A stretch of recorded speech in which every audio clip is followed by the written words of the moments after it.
باللہ من الشیطان الرجیم بسم اللہ الرحمن الرحیم الحمدللہ رب العالمین وصلی اللہ علی محمد وآلہ اجمعین واللعنۃ الدائمۃ علی اعداء محمد وآل محمد اما بعد وفقنا اللہ وإیاکم للعلم والعمل الصالح انشاءاللہ تعالی۔ متن جو سعد ہے وہ یہاں سے ہے کہ وَيَجُوزُ دخول اللام علی ما تأخر من خبر ان المکسورۃ واسمها، ادھر سے ہے نا، شرح میں آ جائیں کہ یجوز دخول اللام الابتداء بعد ان المکسورہ علی واحد من اربعہ۔ یہ لام ابتداء جو شروع میں ہمارے پاس چلتی رہی ہے ان زیدًا لمنطلق والی، ابھی اسی کی گفتگو ابن ہشام لے کر آ گئے ہیں تفصیل سے۔ تو لام ابتداء کس کے اوپر داخل ہوتی ہے؟ مبتدا کے اوپر داخل ہوتی ہے، لزید قائم، اور اس کا مقصد کیا ہوتا ہے؟ تاکید کا معنی پیدا کرنا ہوتا ہے۔ کہتے ہیں کہ لام ابتداء کا داخل ہونا جائز ہے بعد ان المکسورہ، ان مکسورہ کے بعد، علی واحد من اربع، چار میں سے ایک کے اوپر داخل ہونا جائز ہے، ٹھیک ہے۔ ان کے اوپر تو داخل نہیں ہوگی لام ابتداء، ان کے بعد کیا چیزیں ہوتی ہیں؟ دو ہی چیزیں ہمیں ان کے بعد ملتی ہیں، ایک اسم ملتا ہے اور ایک خبر ملتی ہے۔ تو اسم یا خبر کے اوپر یہ لام ابتداء داخل ہونے کی صورتیں ہمیں بیان کر رہے ہیں۔ اثنین متاخرین و اثنین متوسطین، دو جو ہیں وہ متاخر چیزیں ہیں، چاہے وہ خبر ہو یا اسم ہو، اور دو کیا ہیں جی؟ متوسط ہیں۔ فَأَمَّا الْمُتَأَخِرَانِ، دو جو متاخر ہیں اس میں سے سب سے پہلے کیا ہے؟ خبر ہے، کہ خبر یہاں پہ متاخر ہوتی ہے۔ خبر مقدم ہو سکتی ہے لیکن فقط اس کی شرط کیا رہتی ہے؟ اننا میں جار مجرور اور ظرف کی رہتی ہے، ظرف مظروف کی۔ اچھا، تو متاخر جو ہے وہ خبر ہوگی یا متاخر کیا ہوگا؟ اسم ہوگا، یہ دو ہو جائیں گے۔ متاخر خبر کے اوپر داخل ہونے کی قرآن مجید سے یہ مثال ہے ہمارے پاس کہ ان ربک ذو مغفرت تھا تو اس کو کیا بنا دیا؟ لذو مغفرت، ٹھیک ہے۔ ان ربک، رب کا یہ کیا ہے جی؟ اسم واقع ہو رہا ہے، اور ذو مغفرت میں جو واو ہے، ذو یہ علامت رفع ہے، ٹھیک ہے جی۔ تو خبر مرفوع ہوتی ہے اس کی، تو خبر کے اوپر کیا آیا؟ یہاں پہ لام آیا ہے، تو معنی وہی تاکید والا ہوگا، تاکید در تاکید والا، کہ تمہارا رب بے شک جو ہے وہ مغفرت والا ہے۔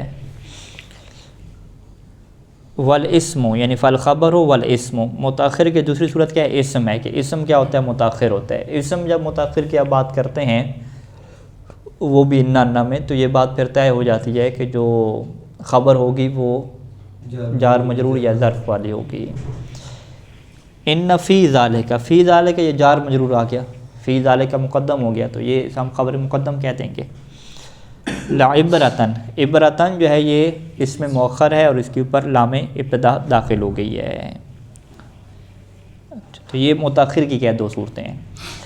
وَأَمَّا الْمُتَوَسِّطَتَانِ، اَمَّا الْمُتَوَسِّطَانِ فَمَعْمُولُ الْخَبَرِ، متوسط میں جو داخل ہونے کی صورتیں ہمیں ملتی ہیں وہ تھوڑی الگ طرح سے ہیں، ٹھیک ہے۔ یعنی متوسط کا مطلب کیا ہے کہ ان کے ساتھ اس کا اسم جڑا ہوا ہے، ٹھیک ہے، ان اور اس کا اسم آپس میں جڑا ہوا ہے، درمیان میں کوئی فاصلہ نہیں ہے۔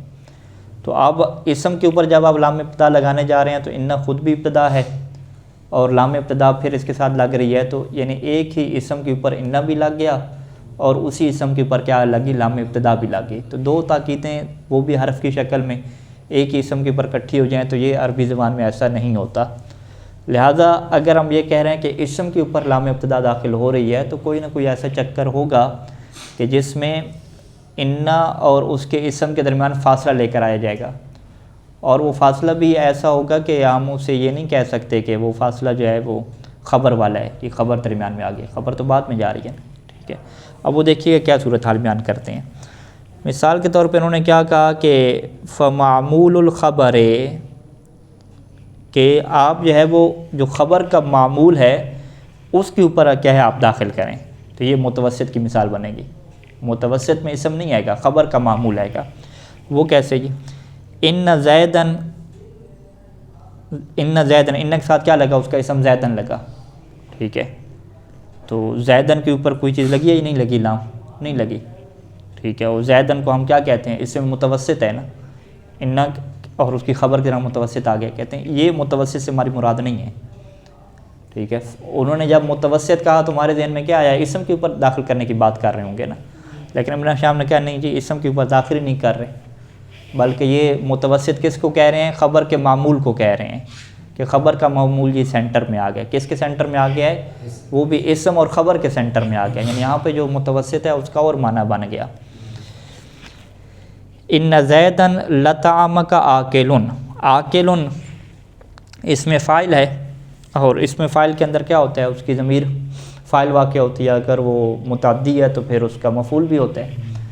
تو یہاں پہ آکلن میں جو ضمیر ہے ہوا کہ وہ اس کا فاعل ہے جو زید کی طرف پلٹ رہی ہے، اور طعامہ کا اس کا مفعول ہے، ٹھیک ہے، اور یہ مفعول کیا ہو گیا، مقدم ہو گیا ہے۔ اب بھی لام کس کے اوپر داخل کی ہے، اسی جو آکلن خبر تھی اس کے مفعول کے اوپر کیا لام کو داخل کی ہے، اور اسی کے مفعول کو کیا کہہ رہے ہیں جی، یہ متوسط ہے، درمیان میں آ گیا ہے، ٹھیک ہے جی۔ تو لہذا متوسط کی مثال کیا بنتی ہے، ان کے پاس معمول خبر کی مثال ہے، اور یہ معمول خبر کو کیا کہتے ہیں، متوسط کہتے ہیں، کیونکہ خبر بعد میں آ رہی ہے نا، آکلن وہ خبر بعد میں۔ اچھا، والضمیر، اور دوسری چیز کیا ہوتی ہے متوسط میں، ہمارے پاس ضمیر ہوتی ہے، المسمى عند البصريين فصلا وعند الكوفيين عمادا، اس ضمیر کو نام دیا گیا ہے بصریوں کے ہاں ضمیر فاصل کا، اور کوفیوں کے ہاں اسے ضمیر عماد کا نام دیا گیا ہے۔ اچھا جی، ان ھذا لہو القصص الحق، ٹھیک ہے، ان ھذا لہو القصص الحق، اس میں کیا ترکیب کریں گے، ان ھذا میں اگر آپ یوں کہیں کہ ھذا جو ہے وہ اس کا اسم ہے، یہ تو بات درست ہے، اسم تو ہے۔ آگے ہو القصص الحق میں آپ ہوا کو مبتدا کہیں گے اور القصص الحق کو موصوف صفت اس کی خبر بنا دیں گے، کیا ایسا کریں گے؟ ٹھیک ہے، اگر آپ ایسا کریں گے تو پھر تو سیدھا سیدھا کہیں کہ بھئی لام کس کے اوپر داخل ہوئی ہے، خبر کے اوپر داخل ہوئی ہے، جو پہلے بیان کر چکے ہیں۔ لام کے داخل ہونے کا جو پہلا مطلب تھا وہ کیا تھا، خبر تھا نا، وہ کیا مثال تھی، ان ربک لذو مغفرۃ، ذو مغفرۃ خبر واقع ہو رہی تھی، اس کے اوپر کیا ہوا، لام داخل ہوا، اس سے پہلے مورد میں ذکر کیا نا کہ خبر متأخر کے اوپر لام داخل ہوتی ہے، جبکہ یہ والا جو مورد ہے نا اس کو یہ شمار نہیں کرتے کہ یہاں پہ جو لام ہے وہ کس کے اوپر داخل ہو رہی ہے، خبر کے اوپر داخل ہو رہی ہے، یہ نہیں کہتے۔ تو اس کا مطلب ہے کہ یہاں پہ ترکیب کیا ہے، اور طرح سے ہوگی، ٹھیک ہے جی۔ ہاں جی، ترکیب پھر کیا ہوگی، وہ مبتدا بنے گی، ہو ان ھذا ہوا مبتدا بنے گی اور قصص الحق اس کی خبر بنے گی، تو پھر تو خبر کے اوپر داخل ہوگی لام، ان ھذا لہو القصص الحق میں کیوں آ گئی، یہی کہانی نہیں تھی ساری، اسی کے تو ہم نے رد کی ہے نا ابھی، ضمیر کو فاصل بنا کے کچھ نہیں بنانا پڑے گا، تب ان کی بات ٹھیک ہوگی۔ میں دوبارہ آپ کے سامنے بیان کرتا ہوں، اس کی ترکیب دیکھتے ہیں انشاءاللہ، ترکیب دیکھیں جی نکال کے، ہاں ہوا ضمیر کے کیا دیکھیں، ہاں سید مبشر صاحب توجہ فرمائیں، پہلا مورد کیا تھا کہ لام کس کے اوپر آتی ہے، خبر کے اوپر آتی ہے، یہ جو مورد ہے نا ضمیر فاصل کے اوپر لام کا آنا، یہ وہ والا مورد نہیں ہے کہ لام خبر کے اوپر آ رہی ہو، ورنہ تو ایک جیسی باتیں ہو جائیں گی۔ آپ کہتے ہیں کہ ہوا کو مبتدا بنائے، قصص الحق کو اس کی خبر بنائے، تو یہ جملہ اسمیہ ہو جائے گا جو کہ خبر واقع ہو رہا ہے نا، تو پھر خبر کے شروع میں کیا آ گئی ہے، لام آ گئی ہے، پھر تو گڑبڑ سسٹم ہو جائے گا نا۔ ہاں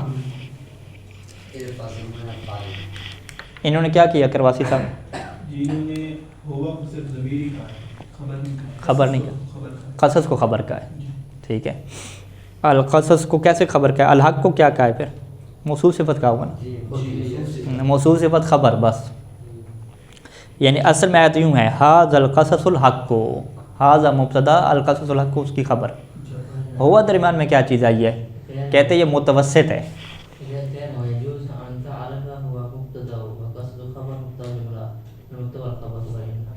یہ جو آپ ابھی آپشن کہہ رہے ہیں نا، یہ ابن ہشام کے مطابق ہمیں نہیں اپنانا پڑے گا، کس کو، ہوا فاصل ہے، ضمیر فاصل ہے وہ، اور القصص الحق کو کیا کہا ہوگا، خبر کہا ہوگا، ٹھیک ہے۔ تو لہٰذا ابن ہشام کے مطابق اور جو دقیق تعبیر ہے اس کے مطابق یہاں پہ ہم جب بھی ترکیب کریں گے ہوا کو ہم مبتدا نہیں بنائیں گے، ورنہ ہمارا یہ مورد ہی غلط ہو جائے گا نا۔ ہم کیا کہنا چاہ رہے ہیں کہ بھئی لام ابتدا داخل ہو رہی ہے متوسط کے اوپر، اور متوسط سے کیا مراد ہوتی ہے؟ جو خبر اور اسم کے درمیان میں آ جائے۔ خبر اور اسم کے درمیان میں کیا آتا ہے؟ پہلا آپشن خبر کا معمول درمیان میں آ گیا، دوسرا آپشن کہ خبر اور اسم کے درمیان میں کیا چیز آ رہی ہے؟ ضمیر فصل آ رہی ہے، جس کو ضمیر فصل کہتے ہیں۔ اور اگر آپ یہ کہیں کہ نہیں جی ہم اس کو ضمیر فصل نہیں کہتے، ہم اس ضمیر کو کیا کہتے ہیں؟ مبتدا کہتے ہیں، ٹھیک ہے، پھر اس کا مطلب ہے کہ پھر لام کس کے اوپر داخل ہو رہی ہے؟ خبر کے اوپر داخل ہو رہی ہے، کیونکہ ہوا مبتدا ہو جائے گا، آگے اس کی قصص خبر ہو جائے گی، مبتدا خبر پورا جملہ اسمیہ، تو یہ اس کے اوپر لام داخل ہو رہی ہے۔ پھر اسے متوسط والے آپشن میں نہ لکھتے، بلکہ اسے کس میں لکھتے؟ بالکل پہلے والے آپشن میں لکھتے، متاخر والے آپشن میں لکھتے۔ ہوگی متوجہ؟ ٹھیک ہے، تو لہٰذا یہ جو دوسرا آپشن ہے کہ ہوا کو ہم جو ہے وہ مبتدا بنائیں، جائز ہو سکتا ہے، لیکن وہ پھر درست نہیں رہے گا نحویوں کے ہاں۔ وہ کوفی اور بصری سارے کے سارے اسے کیا کہہ رہے ہیں؟ ضمیر عماد ضمیر فصل کہہ رہے ہیں کہ جس کا لا محل لہ من الاعراب ہوگا۔ تو ہوا کی ترکیب یہاں پہ کیا کریں گے کہ ہوا یہاں پہ ضمیر فصل ہے، ٹھیک ہے، مبنی علی الفتح ہے، اور لا محل لہ من الاعراب۔ ہاں دو نام ہے نا، کوفیوں کے ہاں اس کا نام عماد ہے اور بصریوں کا نام اس کا ضمیر فصل۔ اچھا اگلی مثال بھی ایسے ہے، اِنَّا لَنَحْنُ الصَّافُونَ، کیا کہیں گے جی؟ تو یہاں پر بھی صورتحال ہے کہ نحنو کو ہم کیا کہیں گے؟ مبتدا نہیں کہیں گے، نحنو کو ضمیر فصل کہیں گے، لا محل لہ من الاعراب ہو جائے گا، اور الصافون کیا ہو جائے گی؟ خبر ہو جائے گی۔ تو پھر ہم کیا کہیں گے؟ دیکھیں جی یہ لام ابتدا کے داخل ہونے کا چوتھا مورد ہے کہ جب لام ابتدا متوسط کے اوپر داخل ہوتی ہے، اور متوسط سے ہماری مراد کیا ہے؟ ضمیر فصل یا ضمیر عماد۔ تیسری مثال بھی اسی آیت میں ہے کہ وَإِنَّا لَنَحْنُ الْمُسَبِّحُونَ، تو یہاں پہ بھی لام کس کے اوپر داخل ہو رہی ہے؟ ضمیر فصل کے اوپر داخل ہو رہی ہے۔ تو یہ لام ابتدا کے داخل ہونے کے چار موارد آگے کہ جو انا مکسورہ کے اوپر داخل ہوتا ہے، اور اس موارد کو مصنف نے شروع میں کیا استعمال کیا؟ یجوزو کا لفظ استعمال کیا، یجوزو جائز ہے، یعنی لام کے بغیر بھی آپ لا سکتے ہیں، ان ربک ذو مغفرۃ بھی کہہ سکتے ہیں، ان فی ذلک عبرۃ بھی کہہ سکتے ہیں، اس میں ایشو نہیں رہتا، نحوی طور پہ جملہ ٹھیک رہتا ہے، غلط نہیں رہتا۔ اچھا اب وہ مورد بیان کر رہے ہیں جو شروع میں ہمارا گزرا تھا، وقد یکون دخول اللام واجبان، اور کبھی اس لام ابتدا کا داخل کرنا واجب ہو جاتا ہے، وذالک وہ کب ہوتا ہے کہ اذا خففت ان و اہملت، کہ جب ان کو مخفف کیا جائے، ان پڑھا جائے، اہملت دوسرا کہ یہ عمل نہ کرے، تیسرا کہ لم یظہر قصد الاثبات، کہ جو اثبات کا معنی ہے نا نفی کے مقابلے میں، مثبت معنی کا جو قصد ہے وہ بھی کلام سے ظاہر نہ ہو رہا ہو، یعنی کوئی سیاق و سباق ایسا نہ ہو کہ ہمیں واضح طور پہ پتہ چل رہا ہو کہ یہ بات نفی کی نہیں ہو رہی، کس کی ہو رہی ہے جی؟ اس بات کی ہو رہی ہے۔ جب یہ تینوں چیزیں پوری ہو جائیں تو پھر لام کا داخل کرنا واجب ہوگا، ٹھیک ہے، وہ کیوں واجب ہوگا؟ تاکہ یہ لام آ کے بیان کرے کہ یہاں پہ ان جو ہے وہ ان نافیہ نہیں ہے، بلکہ ان کیا ہے؟ مخفف من الثقیلہ ہے، اور اسی وجہ سے پھر اسلام ابتدا کو لام فارقہ کا نام دے دیا جائے گا۔ کا قول کا جیسے آپ کا یہ قول ہے ان زید لمنطلق، تینوں چیزیں پائی جاتی ہیں، ان مخففہ ہے، آگے زیدن نہیں پڑھا، ٹھیک ہے، زیدن پڑھ دیا، یعنی مہملہ بھی ہے، اور دوسرا کیا ہے کہ اس سے پہلے اور بعد میں کوئی ایسا جملہ ہی نہیں ہے کہ ہمیں پتہ چل رہا ہو کہ آیا وہ زید کے نکلنے کی بات کر رہا ہے یا زید کے نہ نکلنے کی بات کر رہا ہے، کچھ نہیں پتہ چل رہا۔ لم یظہر یعنی ظاہر نہیں ہے، اس بات کا جو قصد ہے متکلم کا وہ بھی ہمارے لیے ظاہر نہیں ہے، تو اسی وجہ سے یہاں پہ اگر ان زید منطلق بولیں گے تو یہ جملہ کیا ہو جائے گا؟ غلط ہو جائے گا۔ غلط کا یہ مطلب ہے کہ پھر وہاں پہ ان جو ہے وہ ان نافیہ بن جائے گا، ان کو وہاں پہ مخفف من الثقیلہ نہیں کہیں گے۔ وہ یہ کہنا چاہ رہا تھا کہ زید منطلق نکل گیا ہے، اور ابھی جملہ کیسے غلط ہو جائے گا کہ ابھی آپ کیا سمجھیں گے کہ وہ یوں کہہ رہا ہے کہ زید نہیں نکلا، ٹھیک ہے جی، جملہ غلط ہو گیا، کیا مطلب؟ یعنی جو وہ کہنا چاہ رہا تھا اس نے کہا ہی نہیں، اس نے اس کا الٹ کہہ دیا۔ وہ یہ کہنا چاہ رہا تھا کہ زید یقیناً نکل گیا ہے، اور اس نے یوں کہہ دیا کہ ان زید منطلق، تو اس سے ہم نے کیا سمجھا کہ زید نہیں نکلا. تو یہ اس سے کیا کہتے ہیں کہ پس لام کا لگانا اس کے اوپر واجب تھا، لام لگاتا تب جا کے اس کا معنی ادا ہوتا. وَإِنَّمَا وَاجَبَتْهَا هُنَا، یہاں پہ لام کا داخل کرنا کیوں واجب ہے؟ کہ کہتے ہیں کہ وَإِنَّمَا وَاجَبَتْهَا هُنَا فَرْقًا بَيْنَهَا وَبَيْنَ إِن نَافِيَّةٍ، تاکہ یہ لام فرق کرے بینہا یعنی بین ان مخففہ و بین ان نافیہ اور ان نافیہ کے درمیان کیا کرے؟ فرق کرے. کلتی فی قول تعالیٰ، جیسا کہ یہ ان نافیہ کہاں پہ ہے؟ اللہ تعالیٰ کے اس قول میں، یعنی ان نافیہ بھی ہوتا ہے. ٹھیک ہے، فرقاً بینہا تاکہ فرق کرے ان کے درمیان، کون سا ان مخففہ کے درمیان، وہ بین ان نافیہ اور اس ان نافیہ کے درمیان، کلتی فی قول تعالیٰ جو کہ اللہ تعالیٰ کے اس قول میں ہے. یعنی یہ جو بھی آیت پیش کر رہے ہیں یہ ان نافیہ کی جو ہے وہ مثال دے رہے ہیں. ان عندکم من سلطان بہذا، یہاں پہ ترجمہ کیا ہوا کہ تمہارے پاس اس بات کے اوپر کوئی سلطان یعنی دلیل نہیں تھی. ان عندکم یعنی لا یوجد عندکم. ولہذا تسمى اللام الفارقہ، اسی وجہ سے اس لام ابتدا کو کیا نام دے دیا جاتا ہے؟ لام فارقہ کا. لأنہا فرقت بین النفی والاثبات، کیونکہ اس نے نفی اور اس بات کے درمیان فرق کیا ہے. یا اسے ہم کیا کہتے تھے کہ اس نے ان مخفف کے درمیان اور ان نافیہ کے درمیان فرق کیا ہے. اچھا، فَإِنِ اخْتَلَّ شَرْطٌ مِّنَ الثَّلَاثَةِ كَانَ دُخُولُهَا جَائِزًا، اور اگر ان تین شروط میں سے ایک شرط مختل ہو جائے، ختم ہو جائے، تو پھر لام ابتدا کا داخل ہونا جائز رہے گا نہ کہ واجب. کیونکہ لعدم الالتباس، کیونکہ وہاں پہ معنی کے اندر کسی قسم کا کوئی اشتباہ پیدا نہیں ہوگا. جو وہ کہنا چاہ رہا ہے وہی وہ کہہ لے گا، بغیر لام کی بھی اپنی بات پہنچا لے گا. اب پہلی شرط کو ختم کریں، یعنی ان مخفف بجائے ان کیا ہے مشددہ لے کر آئیں، تو اگلے کو نفی کا معنی کا اشتباہ ہی نہیں ہوگا. وذالک اذا شددت، جیسے وہ یوں کہہ دے ان زیدا قائم، تو اگلا کہہ سکتا ہے کہ وہ اس کی مراد کیا ہے؟ نفی ہے، ان زیدا منطلق. او خففت وعملت، یا اگر تخفیف بھی کریں تو پھر اعمال کروا دیں، اس سے بھی اشتباہ پیدا نہیں ہوگا. ٹھیک ہے، اوپر مثال کیا تھی؟ ان زیدا منطلق، یوں کہہ دیں، ان زیدا قائم کہہ دیں. او خففت وعملت، یا اگر تخفیف کرتے ہیں اور اہمال بھی کرتے ہیں تو صورتحال کیا ہو کہ وظاہر المعنی، معنی کیا ہو؟ ظاہر ہو رہا ہو. معنی سے آپ کو سبق پھر لے کر آئیں، اس سے معنی ظاہر ہو کہ آپ جو ہے وہ تاکید کا معنی لینا چاہ رہے ہیں، نہ کہ نفی کا معنی لینا چاہ رہے ہیں. جیسے شاعر کے یہ قول ہے کہ انا ابن عباد الزیم من آل مالک وان مالک کانت کرام المعادن. عباد جو ہے وہ آبی کی جمع ہے نا، ابا واستکبر، ابا انکار کرنے کے معنی مت ہے. عباد الزیم ظلم کا انکار کرنے والے. ٹھیک ہے، ظلم، ذلت، پستی، یعنی میں اس کا بیٹا ہوں کہ جو ظلم کا انکار کرنے والے ہیں، ذلت کا انکار کرنے والے ہیں. من آل مالک، آل مالک میں سے. اب یہ کیا ہو گیا؟ سیاق ہو گیا نا، پہلے اس نے سیاق کو سبق اپنا بتا دیا کہ جی میں ان کا بیٹا ہوں کہ جو ظلم کو، ذلت کو، ٹھیک ہے، یہ توہین کو برداشت کرنے والے نہیں ہوتے. آگے پھر کیا کہہ رہے ہیں؟ وَإِنَّ مَالِكٌ، یہاں پہ لکھا ہوا ہے، اصل شعر کیا ہے؟ وَإِن مَالِكٌ، ان نہیں ہے، ان مالکن. آپ کو بھائی ان نہیں لکھا ہوگا نا؟ ہاں، میرے نسخے میں ان لکھا ہوا ہے.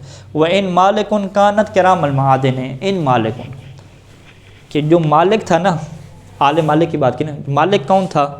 یا ان مالکن، یا آل جو مالک تھی، مراد یہ ہے. کانت کرام المعادن، وہ کیا تھے؟ کرام المعادن تھے. کرام کس سے ہے؟ عزت. ٹھیک ہے، کرام المعادن یعنی معدن کسے کہتے ہیں؟ کان کو کہتے ہیں نا. تو کرام المعادن جب لفظ استعمال ہوتا ہے کہ وہ عزت کی کان تھیں، عزت کی کانیں تھیں، یعنی عزت کی بنیادیں تھیں. ٹھیک ہے، کان کسی چیز کی بنیاد کو بیان کرتے ہیں نا، یعنی عزت اور شرف کی بنیادیں کون تھیں؟ جی یہ آل مالک تھی. تو آل مالک چونکہ عزت کی اور شرف کی بنیادیں تھیں، تو لہٰذا جو ہے وہ میں ان کا بیٹا ہوں کہ جو ظلم کو کیا ہے برداشت کرنے والے نہیں ہوتے، ظلم کا انکار کرنے والے ہوتے ہیں. اچھا، اب اس نے شروع میں کیا کہا کہ میں اس کا بیٹا ہوں کہ جو ظلم اور ذلت کا انکار کرنے والے ہوتے ہیں، جو کہ آل مالک ہیں. پھر کہا کہ مالک وہ تھا کہ جو عزت اور شرف کے اصول رکھنے والے تھے، عزت اور شرف کی بنیادیں رکھنے والے تھے. تو پھر بات اس کی درست ہوگی کہ یہاں پہ ان نافی کے معنی میں نہیں ہے. اگر ہم یہاں پہ ان کو نافی کے معنی میں لے کر آتے ہیں، پھر معنی کیا بنے گا کہ پہلے وہ کہہ رہا ہے کہ میں اس مالک کی اولاد میں سے ہوں کہ جو ذلت کا انکار کرنے والے ہیں، اور مالک وہ تھا کہ جس کے پاس کوئی عزت اور شرف نام کی چیز ہی نہیں تھی. ٹھیک ہے جی، پھر نافیہ بن گئے نا. اس کے پاس عزت نام کی چیز ہی نہیں تھی اور میں عالم مالک کا بیٹھا ہوں کہ جو کیا ہے ذلت کا انکار کرنے والے ہیں, تو یہ پھر بات کیا درست نہیں بنتی. تو لہٰذا یہاں پہ ان بھی لگانے کے بعد کیا ہے لام لگانے کی ضرورت ہی نہیں ہے, کیونکہ معنی پہلے والے شعر سے ظاہر ہے کہ وہ اس کی تعریف کرنا چاہ رہا ہے کہ یہ کرام المعادن ہیں, نہ کہ یہ کرام المعادن نہیں ہیں.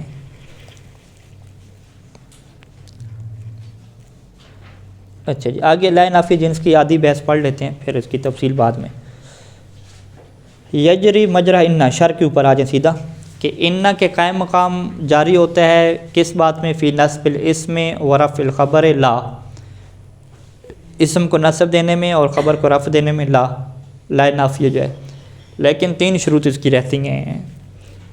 پہلی شرط کیا ہے کہ ان تکون نافیۃ للجنس سے, کہ یہ جنس کی نفی کر رہا ہو کلی, ٹھیک ہے, 1-2 بندوں کی نفی نہ ہو رہی ہو, سب کی نفی ہو رہی ہو.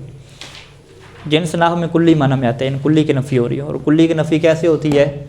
بنفی تمام افراد ہی, جیسے وہ لا رجل فی الدار کہتے ہیں کہ گھر میں کوئی بندہ ہی نہیں ہے, ٹھیک ہے. لا حول ولا قوت کی بحث یہاں پہ آئے گی. وثانی, دوسری شرط کیا ہے کہ یکون معمولاہا نکرتین, کہ اس کے جو دونوں معمول ہیں اسم اور خبر وہ دونوں کے دونوں کیا ہوں؟ نکرہ ہوں.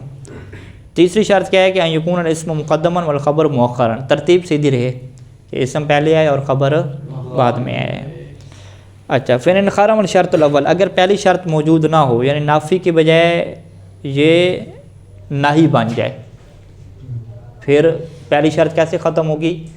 پہلے آپ کیا کہیں گے؟ ہم کہہ رہے ہیں کہ ان نافیہ ہو, تو اگر ان نافیہ نہ ہو تو نافیہ نہ ہو تو کیا ہو گیا؟ ناہی ہو جائے گا, ٹھیک ہے. لا تحزن جیسے ہے, لا تضرب ہے, لا ناہیہ ہے, لا تنصر, تو پھر بھی یہ وہ لا عمل نہیں کرے گا.